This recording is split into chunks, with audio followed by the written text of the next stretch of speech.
All right, all right. Today is one of those conversations I've been excited about for a long time because sitting across from me is not just an athlete, not just a champion, but a man who grew up under pressure. Most of us can't even imagine and still found a way to rise. LeBron, I want to start right there. People see the championships, the money, the fame, but they don't see the weight you've carried since you were a teenager. What was it really like being told at 17 years old that you were the chosen one? Man, that pressure was heavy, and I don't say that lightly. When you're a kid from Akron, Ohio, growing up with nothing guaranteed, and suddenly the whole world is telling you that you're supposed to save a franchise, save a city, maybe even save the game, that messes with your head. At 17, you're still figuring out who you are. You don't even know what kind of man you want to be yet. And now everybody's projecting their dreams onto you. Some people want you to fail just to say they were right. Others want you to succeed so they can live through you. What kept me grounded was remembering where I came from. I knew what it felt like to not have electricity, to move from apartment to apartment, to see my mom struggle. So every time the pressure got loud, I tell myself this pressure is still better than being hungry. That's powerful.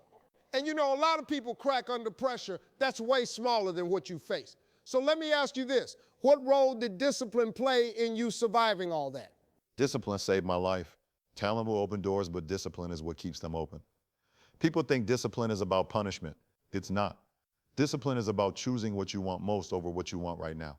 I had friends going to parties, staying out late, doing what teenagers do.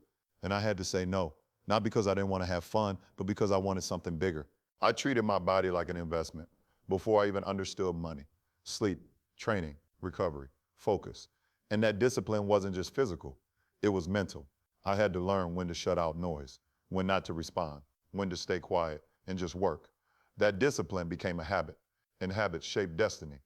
You said something that really hits me. Habits shape destiny. A lot of people watching this feel stuck. They feel like no matter how hard they work, they're not moving forward. What would you tell someone who feels like they're doing everything right, but life still isn't changing? First thing I tell them is this: you're not alone. Feeling stuck doesn't mean you're failing. Sometimes it means you're being prepared. Progress isn't always visible.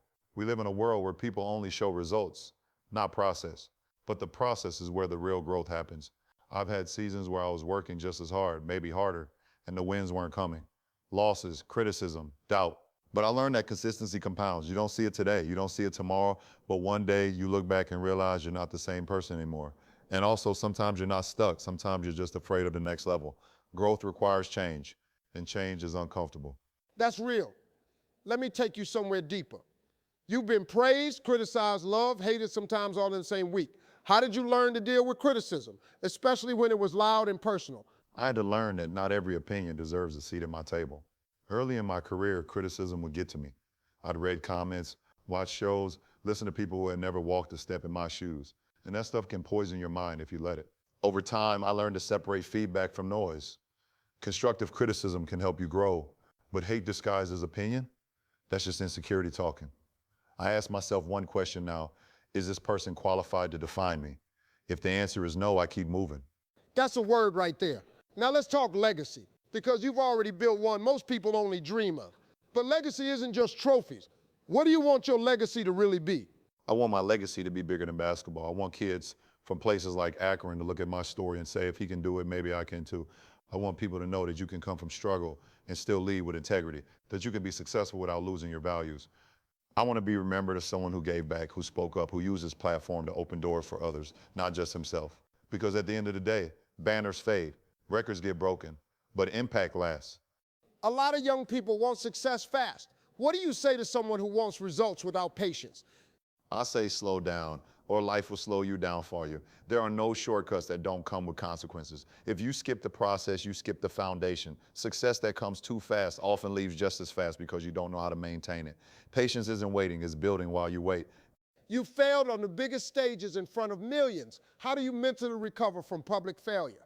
You accept it, you sit with it, you learn from it. I stopped running from failure when I realized it was my greatest teacher. Failure exposes your weaknesses, but it also shows you exactly what to work on. The worst thing you can do is pretend it didn't happen.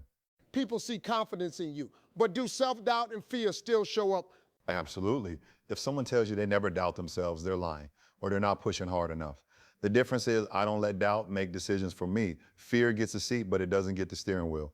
You've stayed relevant for decades. How do you keep evolving when the world keeps changing? I stay curious. The moment you think you know everything, you start declining.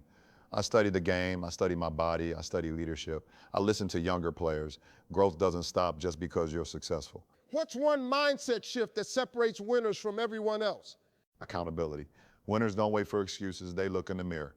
If something goes wrong, the first question is, what could I have done better? That mindset alone changes everything. If someone listening right now feels stuck, tired, or behind in life, what would you tell them? I tell them this, you're not behind. You're just early in your process. Stop comparing your chapter 2 to someone else's chapter 20. Focus on today. Win today. Stack small wins. Consistency beats motivation every time. What does success really mean to you now? Peace. Success is being proud of who you are when nobody's watching. It's having your family, your health, and your values intact. Everything else is extra. Last question, and this one's important. If you could speak directly to someone right now who's doubting themselves, who feels behind in life, who thinks it might be too late, what would you tell them? I'll tell them this, it's not too late, it's not over, and you are not behind, you're just on your own timeline. Stop comparing your chapter 1 to someone else's chapter 20. Everyone's path is different. What matters is that you don't quit on yourself, because the moment you stop believing in yourself is the moment you hand your power to someone else. Bet on yourself, even when nobody else does, especially when nobody else does. Man, that right there is why I wanted this conversation, not just for the fans, but for the people who needed to hear that today. LeBron, I appreciate you. And to everybody watching or listening, take something from this, apply it, live it. We'll see you in the next episode.